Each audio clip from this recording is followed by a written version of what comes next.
Born in Terrebonne Parish, she's lived the majority of her life in Southwest Louisiana. She's a teacher and an expert in French immersion, having worked in the field in Calcasieu and Lafayette parishes. Now, she's running for Congress for Louisiana's 3rd District, one of the most Cajun and Creole districts of the state, running from the boundary with Texas all the way to Morgan City.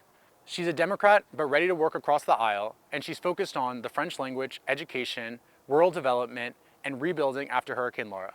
Today on Le Louisianist, Tia LeBrun. Bonjour et bienvenue. Welcome to Télé-Louisiane, to La Louisianist.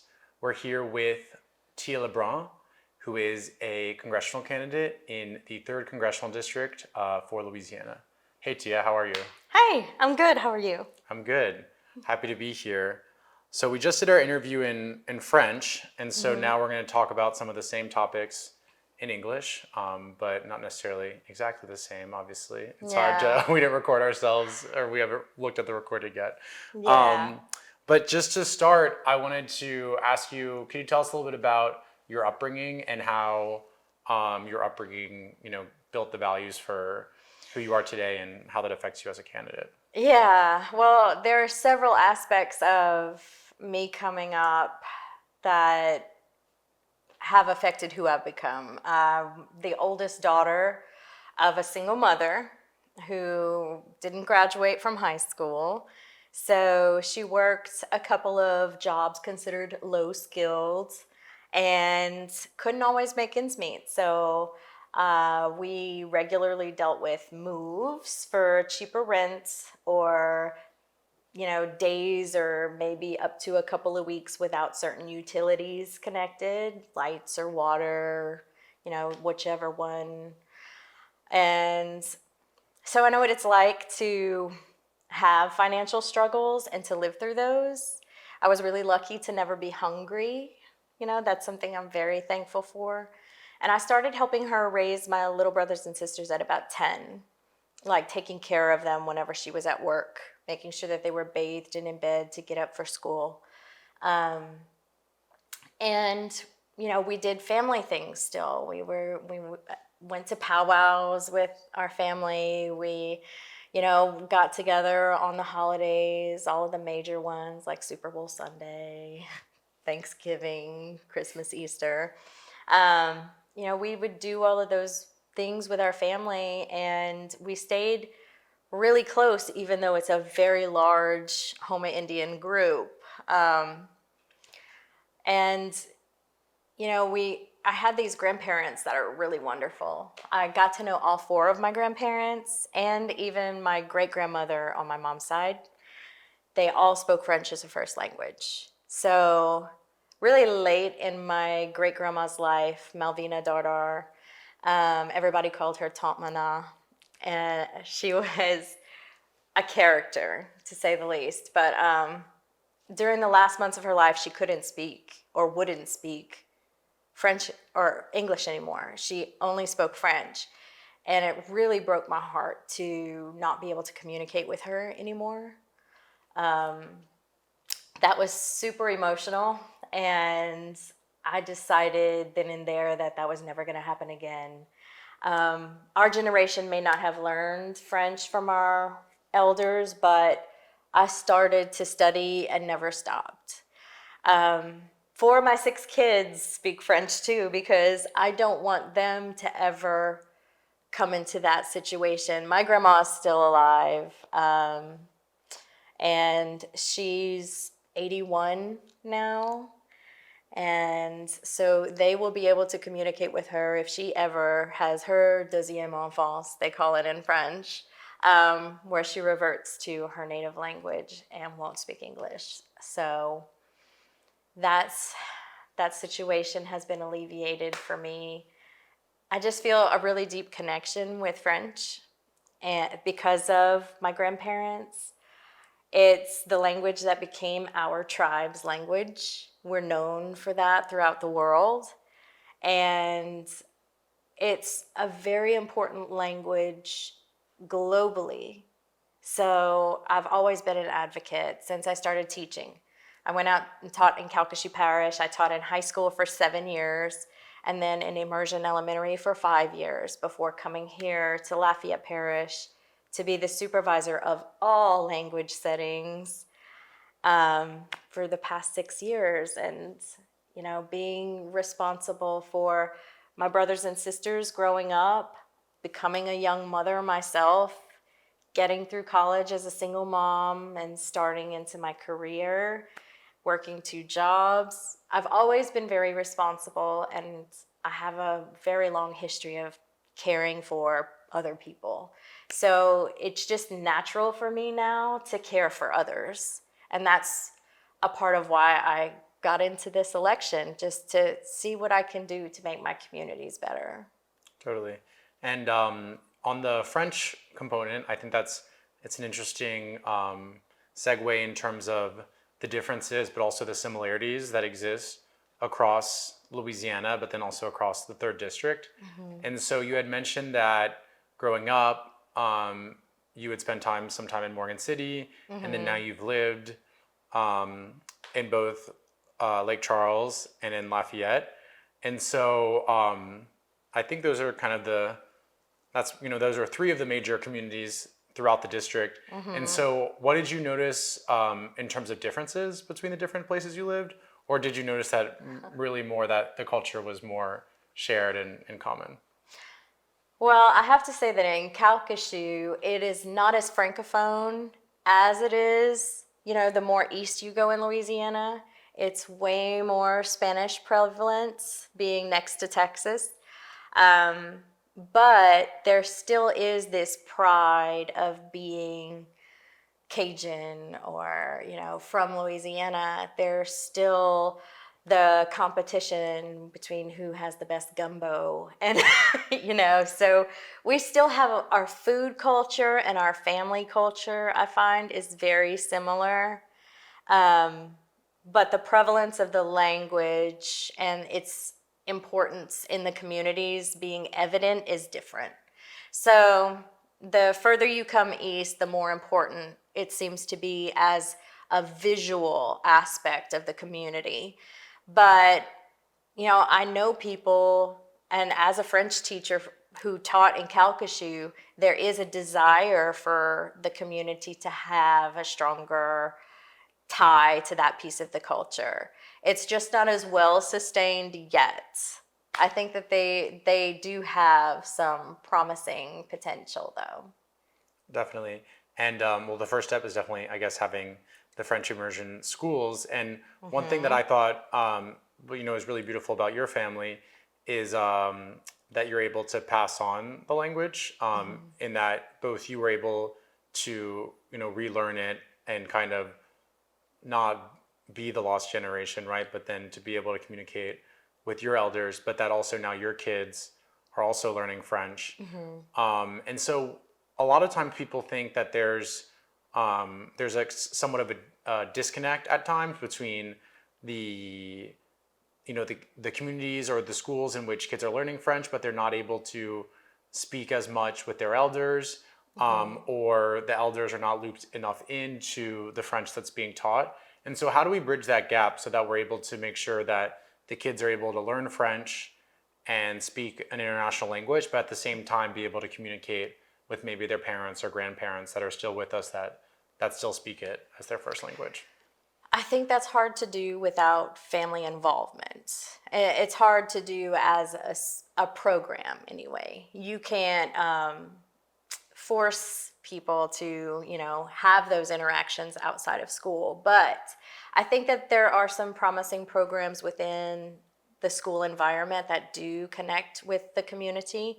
There are school programs here in Lafayette and in Calcasieu who will write Christmas cards bilingual Christmas cards for residents at nursing homes and retirement villages, and send those out. And that's a way to connect.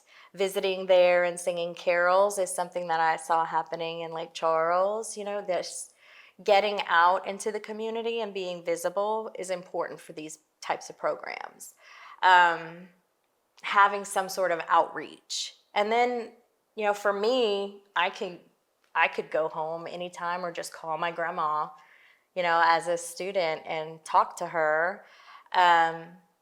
I am really glad to see in Lafayette that we have Louisiana French speakers who are teachers, because that's something that a lot of people seem, whenever they find out that I'm a French teacher, a lot of the local citizens who speak French ask me, why don't we have more Cajun French influence in the classrooms? And I think that was a missed opportunity. You know, we had a large group of Cajun French speakers when Codafil first started these programs. But instead of investing in certifying local people, they recruited foreign teachers. So I think that was an opportunity that we missed, because now we have less speakers of Cajun French, and the desire is greater to see it continue now, I think, in these programs that are visible. But we don't have, like, my age people who speak Louisiana French very often who we can certify. But here in Lafayette, there's teachers that grew up in Abbeville or grew up in Erath, and they learned French from their grandparents, and they're teaching in our schools, which is wonderful. That's really valuable. Right. And so even if it's, we miss what would have been the most ideal time to have created this like Louisiana workforce of teachers, I totally agree that it's always amazing when I can speak to a teacher who maybe relearned French or learned standard French and then kind of came back home and then started talking to their grandparents or parents in it. And so they Louisianized their French a little bit. And so even though it's not the same thing as a native, you know, Louisiana French speaker teaching in the schools, it still brings a lot more of the local dialect back into the schools. And so, yeah, I think stories like that are really powerful. And it makes us like a melting pot, because we have French from all over the world represented in our program. So it's really like the ideal American experience in a way too. Even though we don't have as much, we still have it mixed in with African and European and North American from Canada. So it's pretty cool. Our Louisiana gumbo, so to speak. Yeah.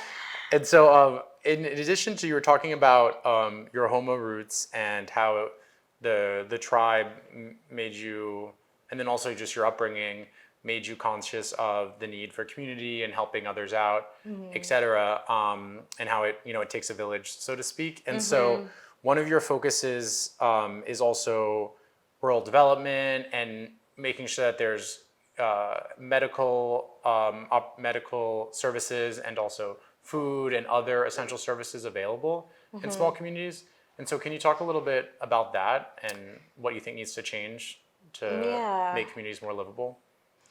Well, Jeanerette just lost its only big grocery store. A whole town had this one big grocery store, and they just lost it.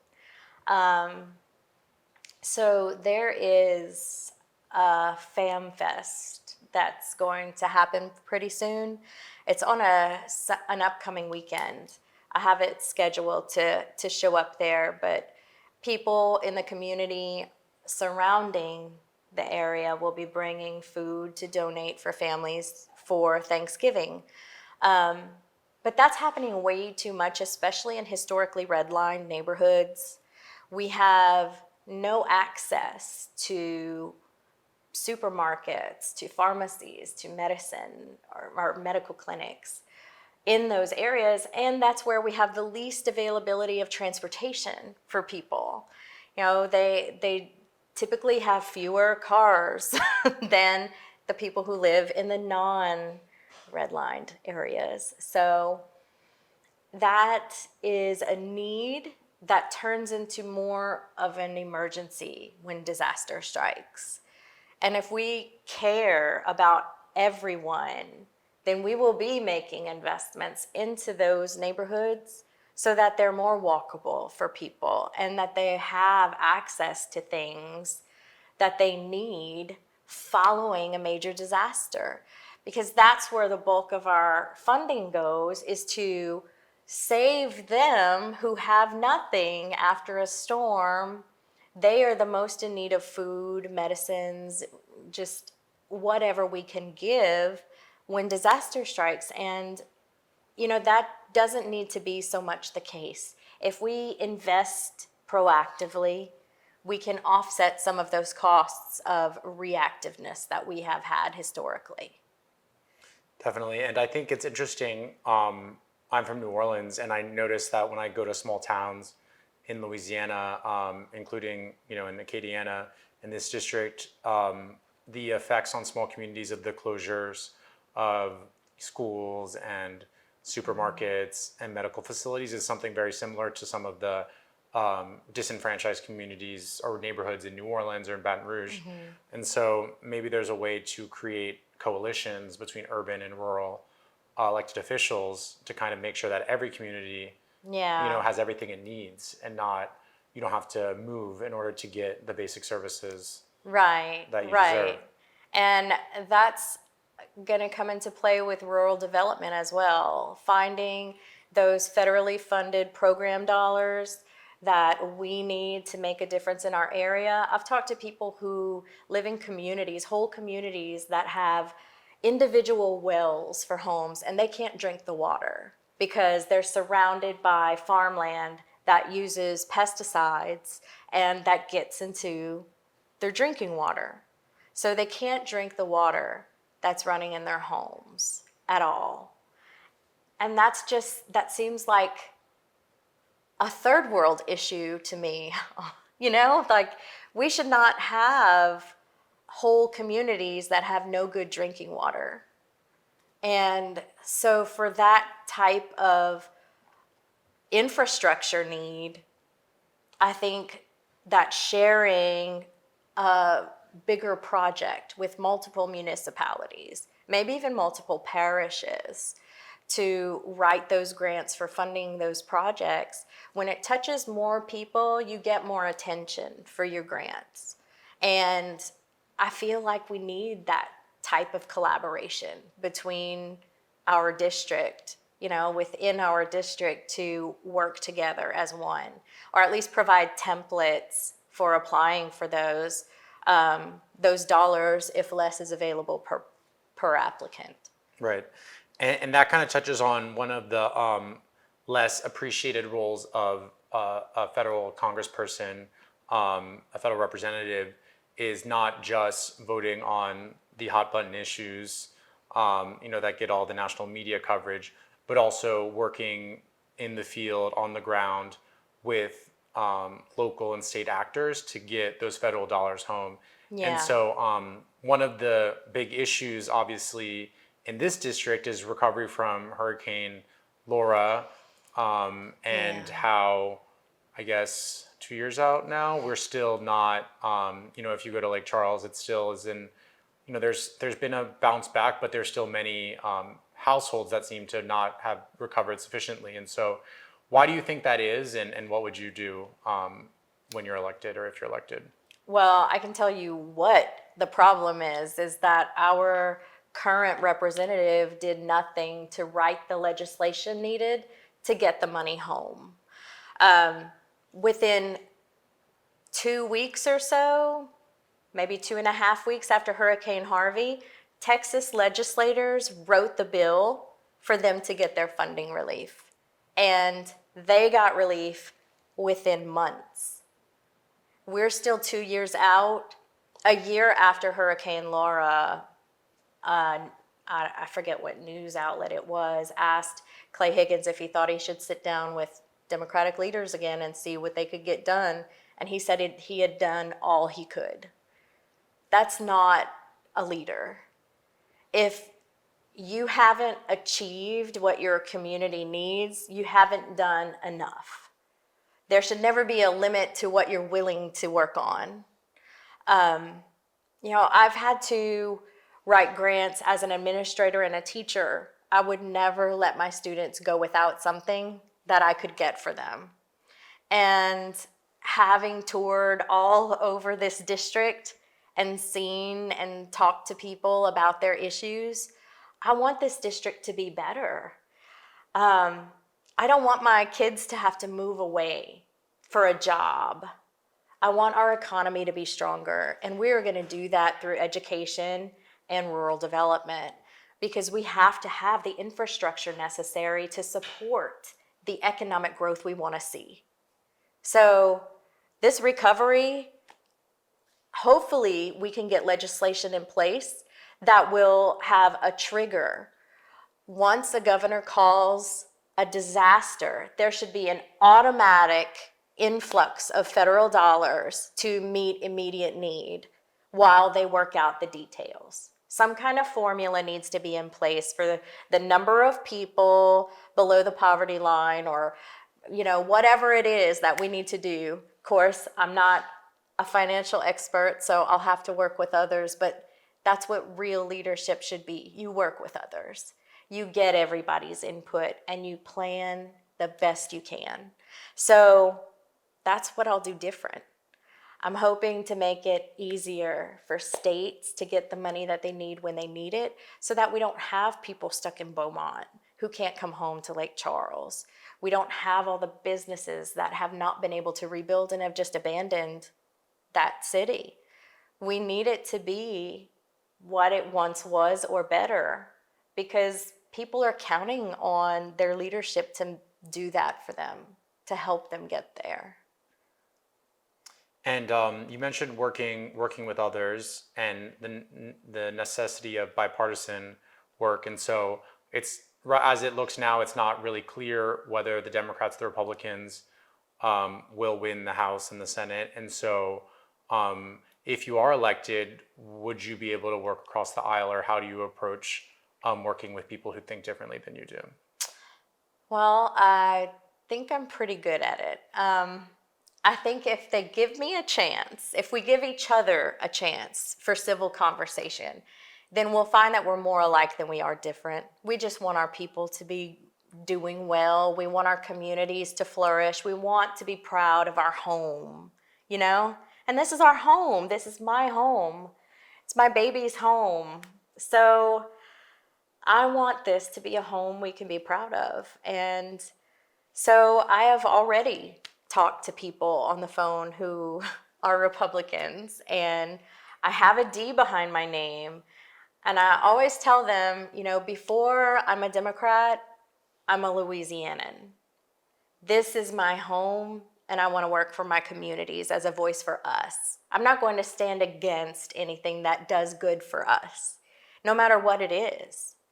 So I have to, weigh pros and cons of everything, and I will vote for the good of the majority in our area, no matter if it's a Republican written issue or an independent written issue or a Democrat written issue.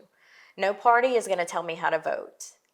And I think that's one good thing about me not having done this my whole career is that, nobody's bought me.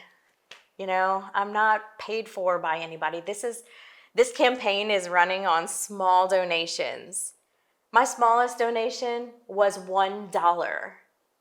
So, people are giving what they can when they believe in me, and it's very humbling, and it's really encouraging. So we're hoping for the best, and when we're celebrating here in my home on election night, watching the numbers roll in, I fully anticipate that we'll be at least in the runoff.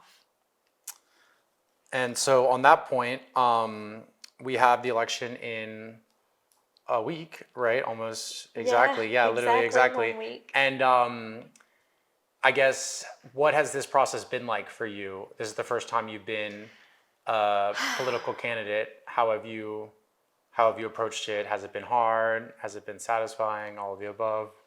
All of the above, but it has been hard because unlike candidates who have a lot of their own money or they have, well-off people who are sponsoring them, I've had to work very frugally with the small donations coming in. And so I'm doing my own FEC filing. I have done my own ordering for lots of things that usually a campaign crew can do, but I don't have that kind of money to hire a staff. I have hired a firm for digital media because I definitely needed help with that. I am not a graphics designer. So they've done a great job. My campaign manager is part-time, and my fundraiser came on board late. So we have a little team that's really hardcore and very supportive, but I've done a lot of this legwork myself. And I definitely started all by myself this summer. So it's been a learning experience more than anything. And now I have kind of a better idea of what it is to be a candidate, and disdain for the way some people think that your dollar amount that you raise is your value as a candidate, because that's why we're in the predicament we're in anyway with politics, is that we have too much money coming in that makes decisions for people, and people aren't able to get into something like this and do it with everything in them, because it's so hard for a regular person to not work full time. This has to be your full-time job. So right now, this is my full-time job. And soon we'll see the fruits of that. But I'm looking forward to being a new voice for people in any way that I can, regardless of the outcome. Sounds good.